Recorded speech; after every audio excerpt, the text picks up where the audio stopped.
All right, well, I will kick off the proceedings. This is our last webinar for the end of 2024, and it's promising to be a Christmas cracker. We've got a very special guest today, the lovely Helen Coult, who's joining us all the way from very warm Singapore. So send us some of that warmth. We need it over here. Helen may be familiar to some of us on the call, but for those who don't know her, she's actually the regional president of Asia Pacific for Armstrong Craven. And there she leads their research consultancy across multiple industry sectors, and providing particular services like talent piping, exec search, talent mapping, insights, and embedded talent acquisition solutions. Her career began back in executive search with a media and advertising company, followed by a stint as a senior talent acquisition lead for Group M, which is part of WPP. Despite being a Harpenden girl, she has a strong affinity to Manchester, and that's where she joined Armstrong Craven back in 2015 in a global role focusing on their consumer and industrial sectors. Shortly after that, she got the opportunity to relocate to Singapore, and there she was joined to accelerate Armstrong Craven's growth across the APAC region. So as promised, the Christmas cracker, we're going to take a look and a reflection back on what happened in 2024 and the impacts of geopolitics, economics, and obviously the technical advances that have taken place. We're going to be looking at talent trends and insights specifically from APAC region, and look at how generative AI and AI adoption is actually impacting how clients are approaching the requests that they're asking for, as well as what that means in terms of research capacity and capability. Before taking a pause and looking at what is coming around the corner, so 2015. So Helen, the floor is yours. Bring it on. Thank you. And I think what we're looking towards is 2025. But yeah, we'll also look at that. Got my ears muddled. Looking in the past. Yeah, great. Thank you, Anna. That's lovely. And thank you for asking me along. As mentioned, I'll give you a view on what I see as the major trends of last year, or this year, 2024, and then we'll move on to 2025. But I'll also give you some APAC insights too.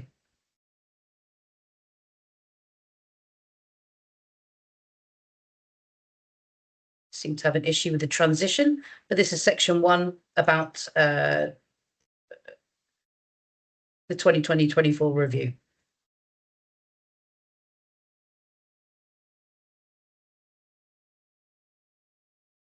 Number 1 is conflict. Can't get away from it. The geopolitical factors of the Russia-Ukraine conflict and Middle East instability has affected sectors across the world. Continued disruptions in energy markets and supply chains has led to growth in some sectors. There's always winners and losers. Defense sector has surged. All of the cybersecurity threats that have been happening from Russia has led to a boost in the need for cyber security across all kinds of companies. Ukraine grain exports have reduced. Of course, it was known as the grain bowl of the world, and all of this has led to a cost of living crisis through energy, through foodstuffs. So consumers are spending less. So it's impacting many different sectors. The Middle East instability, the supply chain disruption there has been dramatic. This is all putting aside the horrible humanitarian costs. But when it comes to businesses, the supply chain disruption has mainly been around the Saudi-Iran tensions and the war in Yemen. So between March and June this year, the Houthi rebels were shooting at the oil tankers in the Red Sea, and that has caused a lot of issues there around oil shipments, putting up oil prices, and obviously it affected other shipping routes, which things like electronics, automotive, companies which require these components quickly in order to function and produce their products were affected. Again, more cybersecurity threats, so increased demand for defence. So the winners out of war quite often are defence. Another major issue is, or challenge has been the elections. So businesses this year were promising a stronger start to the year when it came to spending with external vendors like us, like you. When it came down to it, the instability that was caused, or the uncertainty that was caused, was quite often around elections. So a huge election year, the biggest voting year in history. Almost half the population of the world had the eligibility to vote in a democratic excuse me, election this year, which is, unheard of course. The political shifts up until this point have really made some boosts into the green energy. So there's been a huge amount of money poured into green energy across the world, US, EU, in China. There's lots of well, we'll come to this shortly, but there's a lot of legislations and promises to hit environmental targets as well. So it really is a global phenomenon. Trade deals with the US are pending in 2025, so that will be fun. Again, clients in our sectors, which is all sectors, are uncertain about what will happen there. I'm speaking with my US clients who are in a CPG and logistics kind of US focused business, and their concern, first coming up to December, they had less, because there was a change in leadership, they had less initiatives that they had to implement, which is good. But on the other side of things, they're concerned that they may need to, that the cost of hiring talent for themselves is going to get too high, and the cost of actually creating the foodstuffs that they make is going to get too high, and actually it may push them to offshore some of their talent. So it's just very uncertain. Let's see what happens. The EU regulations had a lot of effect on big tech. I know a lot of our clients working in the environmental and climate change industry were also held back by some of the election, before the election decisions were made in the EU. They felt they would be further forward through all the sustainability talk and all the sustainability policies, and their products would be further forward. But actually, the legislation just hadn't gone through because of these delays in election results. So lots of changes there. And couple that with the fact that we've got a global slowdown, recession fears and inflation, the customers are just spending less money, especially they've got less money to spend. Tech, another factor, the rise of AI, we'll talk about this. AI and automation, continued growth across many sectors, but it touches most sectors, to be honest. The challenge for talent is, if you're not in a tech business, is attracting tech talent. So we'll come to that as well. But cybersecurity, that is an issue for all clients. The chances of getting held to ransom or being duped into phishing issues, or being duped into giving away your company details or your details and putting the company or yourself in jeopardy is increasing. So cybersecurity is a skill set that is required by all sectors. And again, the talent knows its worth. And in some sectors, it is more difficult to attract that talent because they are not a tech business. We mentioned big tech before.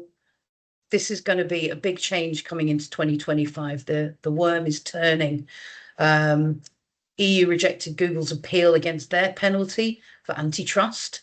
Apple's appeal has also been rejected. That was only recently. So they now have to pay back taxes to Ireland, which has been their way out for a long time. And Google ruled in the US to have violated antitrust laws. And as we know, there was discussion about separating the company out. And, this is a big change period for big tech. There's going to be a lot more challenges. Couple that with social dynamics, again, relating to tech. So you've got an aging population. So all of the tech advances in relation to senior tech, which, I would hate to think I'm in that senior tech bracket, but I think, give my mother, for example, would be. So having a healthcare that's accessible to them, enabled to using diagnostics that and medical devices that enable them to access healthcare remotely. This all feeds into tech advances. And the big one is environment. So the hottest year on record, 2024. I know some of the people here live in, for example, Portugal, on Europe. The floods this year have been crazy. Do you remember Hurricane Helen, Hurricane Milton? This is catastrophic events, and they seem to be increasing. The results of that is it disrupted lots of insurance, especially in agriculture, in home insurance. Infrastructure has been disrupted, so it's affected a lot of different industries. On a positive side, it's a huge year for renewable energy. It's been growing over the last few years due to policy changes, and there's been a lot of investment, global, regional, and national investments, both for governments and corporations. So in wind, solar, and hydrogen power is where we've seen the most growth in our client base. You can mention here, there's several, the Inflation Reduction Act, the Green Deal and Renewable Energy Act in the EU. US and China have strong targets to reduce carbon emissions. And the other big thing is electric vehicles. So sales are through the roof, and it doesn't look like that's going to slow down. Major automakers are committed, or say they're committed to phasing out gas-powered cars, or petrol, as I would say. And China, again, is pretty much leading the way, although Europe would like to say that they are not. In the R&D support, there's a lot of investment into R&D within green energy too, and clean tech. So overall, it's been a year of volatility, and there's been elections, there's been lots of volatility within the tech sector and advances. That has affected different sectors that we work with as consultancies differently. So energy, you've had high oil prices. That's led to growth in the energy, the renewable energy sector too. In tech, you've got a lot more requests. I'm sure everyone's seeing it around AI, cybersecurity. Real estate is just an interesting one because we had all of the work from home, work from office shenanigans over the last few years since COVID. I think most clients or most companies have worked out what works for them, but it does mean that there's less commercial real estate being taken up in city centres. So overall, lots of change, lots of geopolitical risk, and a lot of that will be carried through into 2025. So uncertainty. Key sectors thrived, and as we've discussed, others face challenges. So let's talk about Asia, which is where I've been. So I've been out in Asia for the last 7 years, living in Singapore, and it's pretty buoyant. So the key message, as we've said, is growth. It's not just Japan, South Korea, Singapore, and China anymore. The emerging markets are very strongly India, Vietnam, and Indonesia. Also Thailand, Malaysia, but really India, Vietnam, and Indonesia are where a lot of our client requests are coming from. India, is a powerhouse. It's looking to overtake Germany to become the world's third largest economy within the next 5 years. So that really, it's quite staggering. So many companies are now offshoring into India. There's a huge, highly educated population, lower cost base, and a large talent pool of especially tech talent and stuff like that. So across ASEAN, of which Singapore has always been like the shining star where all the money sits. So that's Malaysia, Thailand, Indonesia, Vietnam, Philippines, etc. The 7. There's a lot more export between those countries now. So that's something that's been driven by the governments. So they're becoming less reliant on global trade, which is good. And Asia is definitely seen as a tech and innovation hub. So that has led to a lot of investment, especially in Singapore. We've got a lot of R&D hubs here. The conversation remains about Hong Kong versus Singapore. We'll talk about China in a second, but Hong Kong became less attractive because of the restrictions that have been put on people and businesses there as China strengthens their hold on Hong Kong. Singapore feels to be, and clients are talking to us about it being a more positive and easier place to do business. So our 4 head offices for the region, Singapore seems to sit firmly at the moment at the top.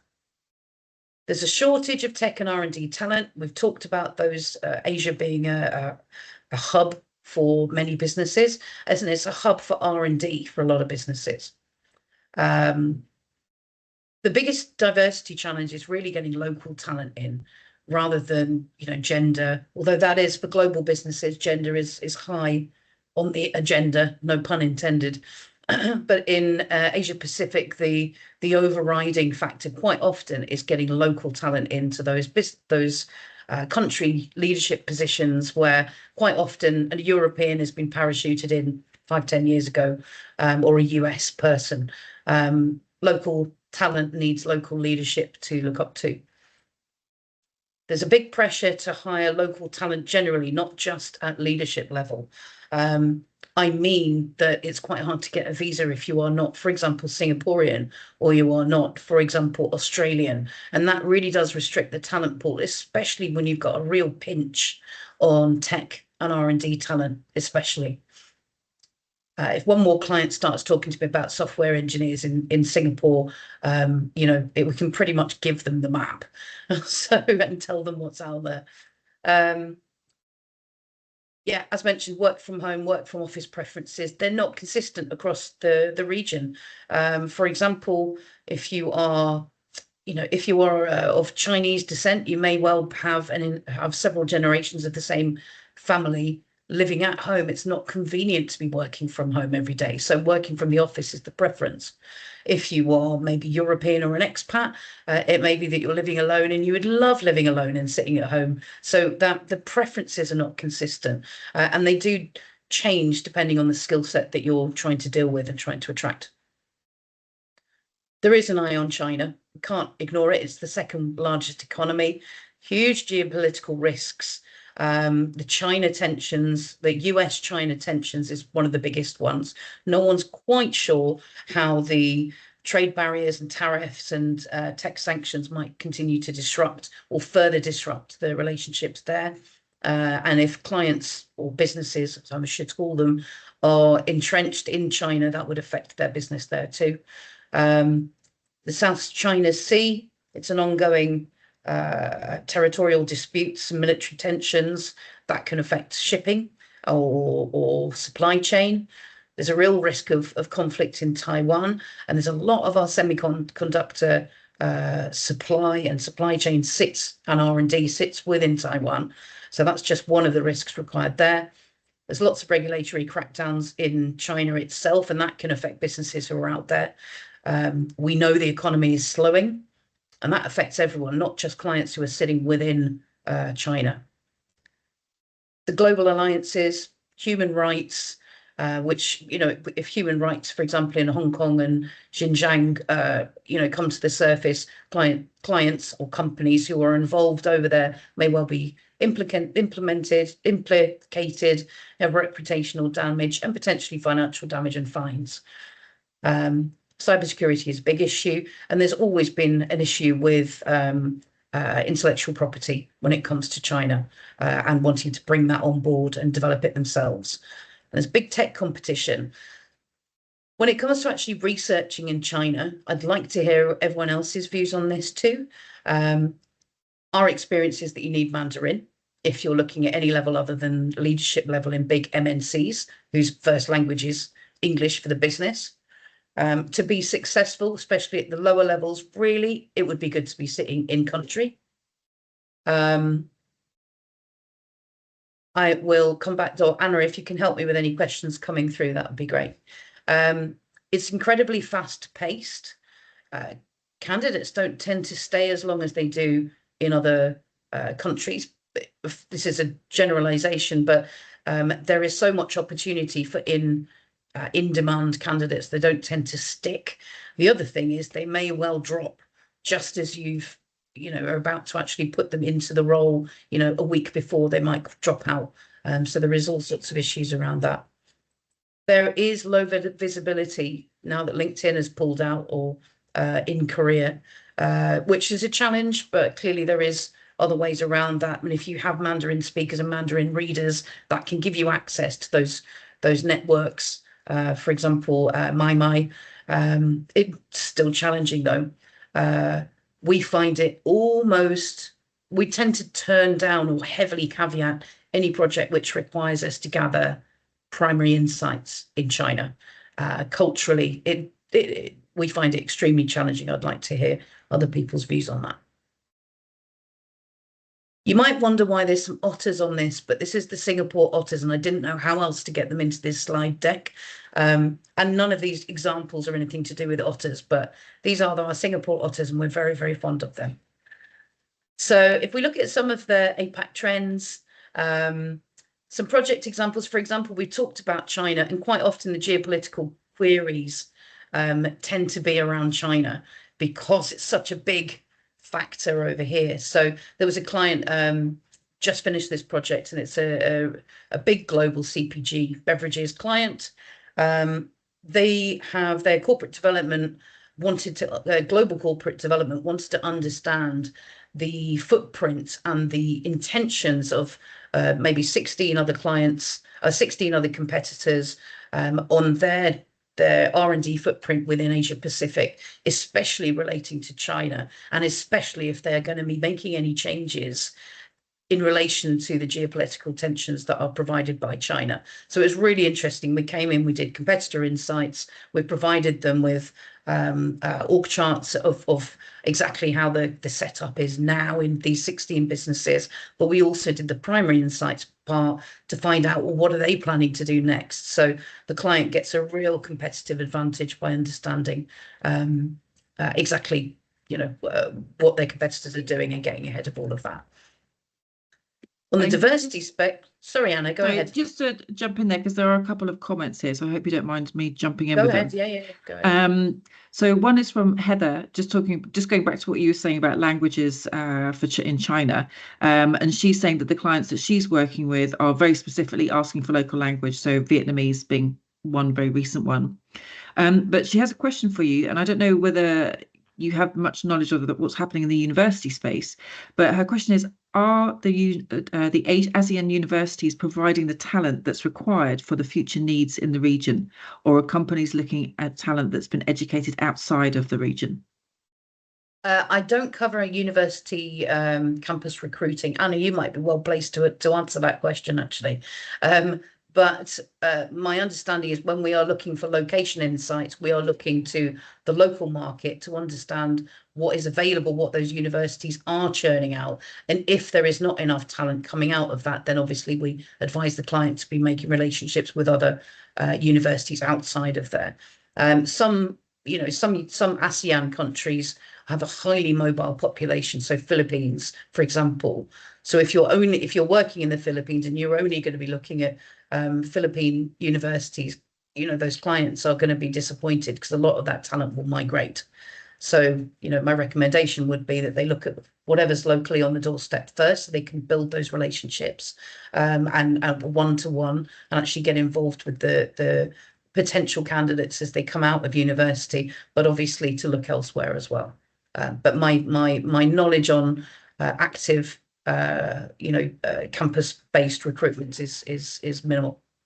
Okay, and I think Heather was referring to senior talent, so that makes sense. Thank you.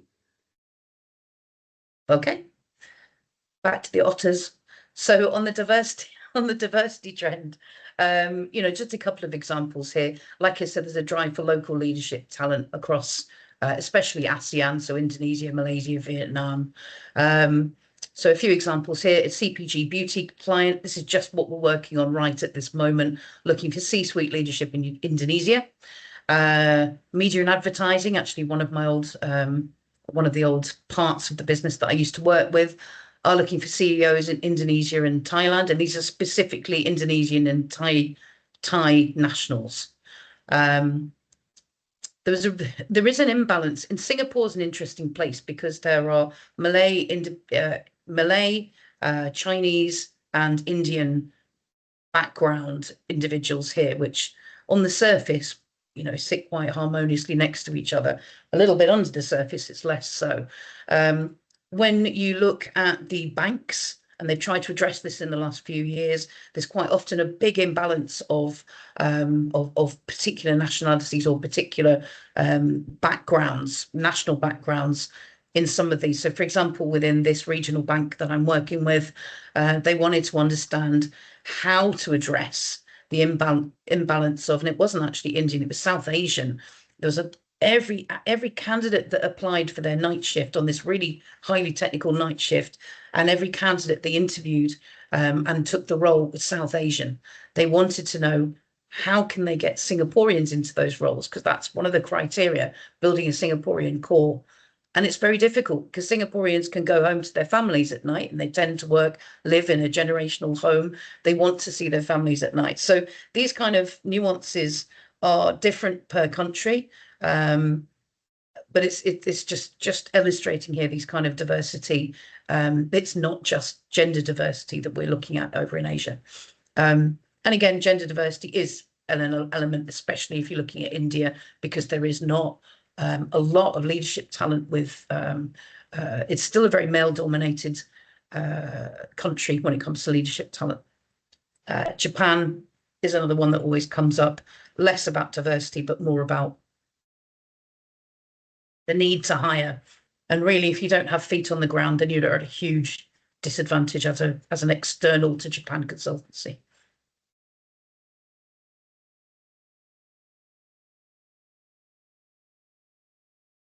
So we know generational AI, Gen AI is the hot topic. It's what we're all using. It's integrated into every app that we use. The couple of examples here, JP Morgan Chase are using AI towards financial modeling. In healthcare, Pfizer are utilizing AI for drug discovery. I mean, this is happening now. Clients are adopting this, different sectors are adopting this, and us as consultancies need to understand how. And it permeates every level of the business and every business unit, I guess. So there's some examples here, which I won't run through everything because we're running low on time. But from the HR perspective, HireView, XOR platforms, there's loads of other platforms that they're using, talent management, and also for upskilling, Eightfold AI, where one of our old colleagues has just gone. We have just done a piece of research which has landed in my inbox today, but unfortunately I haven't had time to A, read it, or B, share it with you, but I will. We did a survey recently around deepfake so the misuse of AI within recruiting, and especially within interviewing. And when I put it in front of a whole host of clients just for their views, they were like, we've definitely been duped by this already. We've had candidates interview that we know were not real. So I will share after this session with all the participants here the final report, because it will be really good. It's from our insights and talent analytics team. Now, this is going to frustrate you because I'm going to flick on, but I'll share this deck.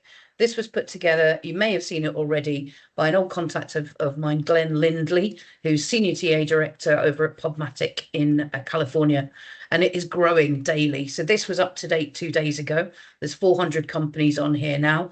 They've tried to section it out as much as possible, but this is all the levels of all the different recruitment tech, AI-powered sourcing tools, interviewing skills tools that is out there right now. And it's not complete, but it just demonstrates how much development and how much advancement there's been in Gen AI and just AI in general over the last 12 months, really. A lot of these are almost unrecognizable to what they looked like 12 months ago, because they themselves had advanced so much. So I'll share this afterwards. What it does mean is that there is an increased demand for AI experts, as we know, across all sectors.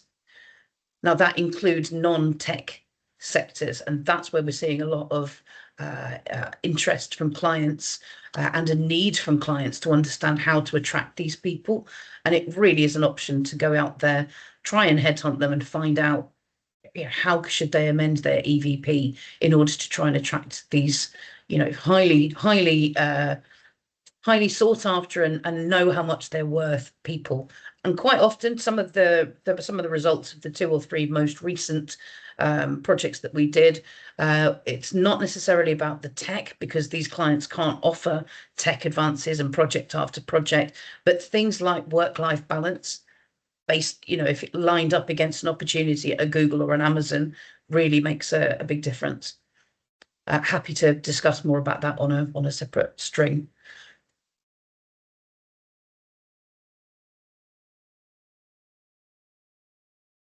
So looking to 2025, there's a lot of info on this slide, but it's more of I didn't sort my transitions out, so you've got it all at once. There's been a lot of development in different sectors, and it's providing opportunities for where we should be targeting. So when it comes to tech and AI, certain locations are going to be stronger than others. So we're going to be hiring into North America, Europe, a lot of APAC, a lot of India, actually. Healthcare and life sciences, not a huge amount of change about the locations, but the digital health and the medical device innovation roles are a change, actually. So we're seeing an uptick in that already. I've got a project ongoing at the moment, and one hopefully about to be signed off. Sustainability and green tech, that's not going to go away. That growth in that sector, renewable energy, carbon reduction, that is a really strong sector to get involved in, and we're going to see more exec search in that sector. I know it. We're talking about financial services, talking about consumer goods, e-commerce, retail, logistics. There's a huge change in logistics, again, relating back to AI. So those roles that we will be seeing coming through are not going to be the same as the roles that we saw coming through 12 months ago. And that's actually the same for most positions and most research projects that we're going to take on. So pretty much in summary, 2025 is going to be another fun, unpredictable year. There's going to be a lot. There's some things we can predict, like I said, the sustainability and clean energy space, electric vehicles. I think these are the very strong. Oil and gas, unfortunately, I think will still continue to drive forward. But there's these US trade deals that are about to be struck could really change things. And I think they're going to change things for market conditions for different types of companies. And that will affect how much money they want to spend with us, external consultancies. So my clue is to follow the sector leads, keep an eye on the global, keep an eye on the news, what's going on.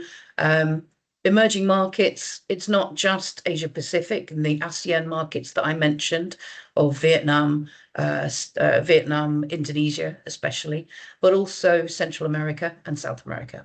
Central America, Mexico is one of the big growth markets. India is a huge focus. We need to be offering tailored solutions because clients are more and more tooled up. You saw that big list of all of the different, the big infographic of all the different tech that they have access to, and their budgets for this tech have gone up. So the more insights that we can provide clients with, they're expecting it now. So if you're delivering a map, okay, well, what's the analytics on that map? What does it look like when you deliver it? Does it look nice? Does it look like a page out of a glossy magazine, or does it look like just a PowerPoint slide? Diversity hiring is different across the world. That's not going to change. I think the insights around that are changing because, especially if you're looking for niche tech, it's different for everyone.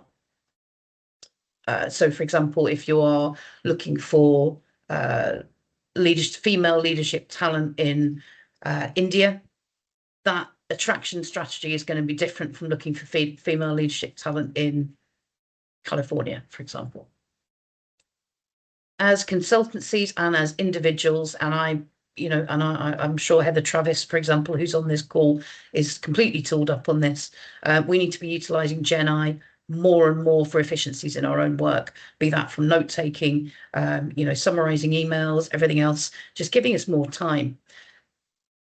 the thing that's really critical is that we use that time more effectively to drive more business. Obviously, I'm in a commercial role, or get more work done and provide more innovative solutions for our clients. When we're looking at this world, it is truly global. We've talked today about something, how something in the US can affect something in China or Singapore. What I find when I'm dealing with different individuals from different consultancies is there's a big range of how clued up people are about cultural nuances and working across different time zones. So putting meetings in people's calendars in the other person's time zone, being aware of national holidays, saying good morning if it's good morning in the other person's world, languages, saying bonjour instead of hello to a French client. All of these things and customs are just really important, and they're increasingly important. So if you are client or candidate facing, I'm sure we're all clued up, but just stay clued up. And from a commercial perspective, if you're looking at building businesses, I think that really we are looking, instead of completely offshoring, which had been the trend, there is a lot of nearshoring going on and will continue to go on in order to provide proximity to the talent and credibility with the local market as well. So some trends and tips for 2025.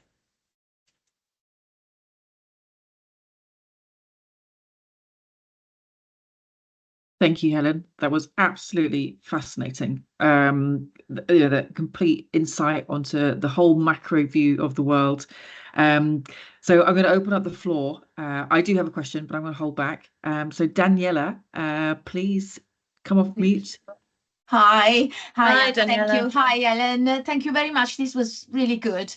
I wanted to ask a question about something that you said about talent attraction of obviously women candidates in India compared to the US, and you said that these are run in a completely different way. Could you give me an example? So, for example, in the US, women are used to being approached for senior leadership roles. If you're looking at tech, for example, they know their worth. They know that they know they're at a premium, and in our experience, they will demand an elevated price, especially if you're looking in Silicon Valley. If you are looking in India, culturally, they may not get that elevated salary compared to because it is a male-dominated environment. It's a male-dominated hiring environment as well.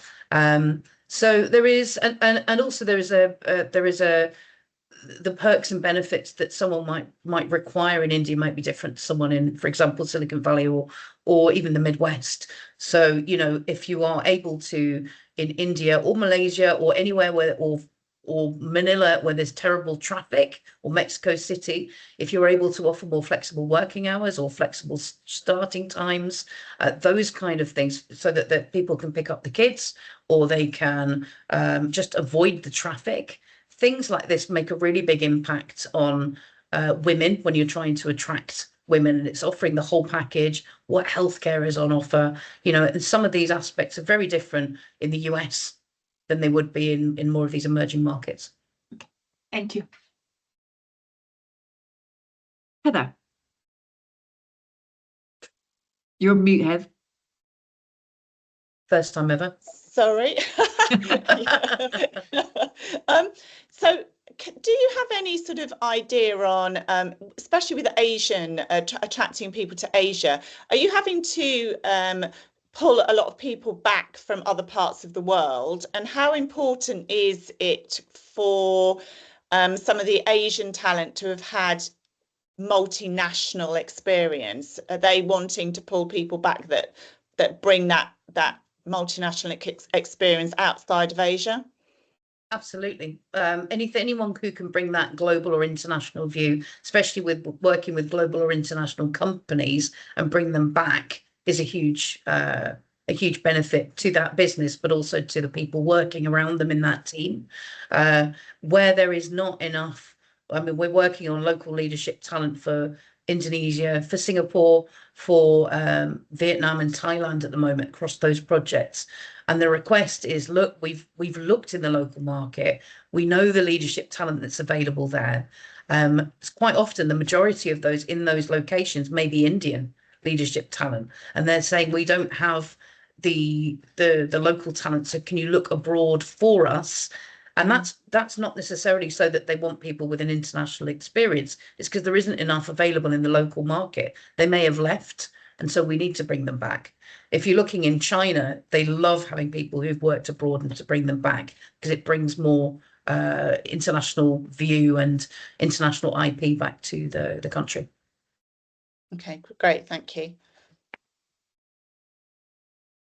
So Helen, my question is, what I've loved is the fact that you've given the challenge, but with the opportunity as well. So, you know, with conflict, there's a surge in hires in defence, as an example. And as you know, my glass is always half full. But at this time of year, a lot of people are thinking about what to do in January 2025. I get my year right. And so with that, you know, all the podcasts I'm listening to at the moment are talking about do your planning now, do your business plans now, have everything ready so that, you know, January 2, when you're back in the office, you're ready to go. So I was just curious about what your business is thinking about for 2025, and what are you doing, maybe personally or professionally, to get yourself ready for the uncertain 2025, and any tips for the rest of us here? Well, the conversation started 3 months ago, really, with clients when they started coming into this budgeting season, and they've continued right up to the door. I'm still having conversations with clients now who actually haven't had their budget confirmed for January. And I think that is a lack of certainty on what they're going to be needing. So actually some of the budgets are a little bit up in the air, and there'll be partial budgets. One of my big CPG clients has had partial budgets approved, and they'll have the rest of the budget approved and reviewed in March. And that's how the level of uncertainty that's going on. So from my perspective, what I have been doing is making sure that I'm in touch with our leaders in my key clients to find out what is their workforce planning look like, where are the holes, you know, have they done their talent reviews yet? And then from a consultancy perspective, knowing when those talent reviews are is critical, because then you know what's going to be spat out the other end as potential roles for us to fill, or you know, gaps for us to pipeline for, or research.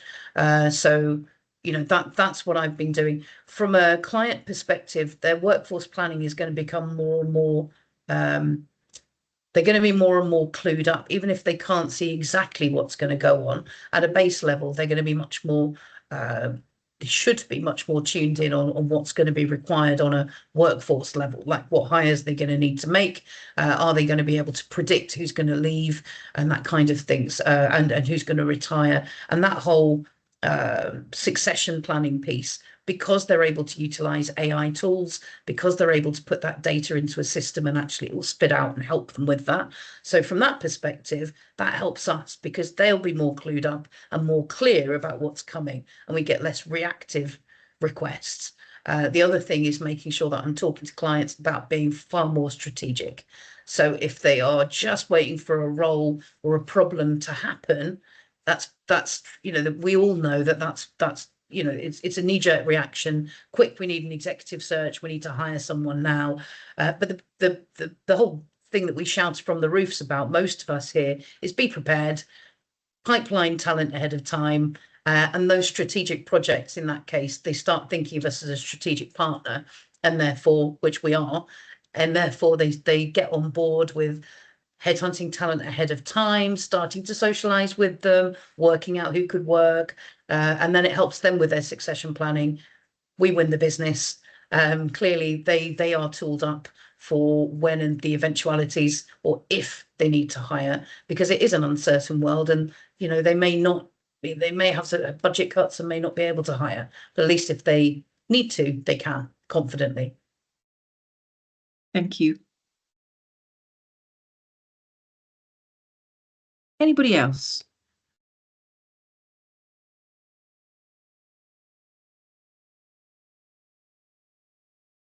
Has anyone else seen that infographic already? I thought it was quite scary, actually, because I only recognised a few of the names. I know. I'll share it with everyone after this. Yeah, there's a lot on there, and he is US based, so there'll be other tech businesses to include. But there's 400 on there now. And that's as Wow. of 2 days ago. Yeah, I do remember seeing something like that years ago back at Microsoft, and it had like a handful of providers, maybe 5, and not nearly as segmented as that. So that's a dramatic change. Yeah, he's trademarked it, which the level of work that went into it, he's more than welcome to have done that. So I'm giving him all the credit.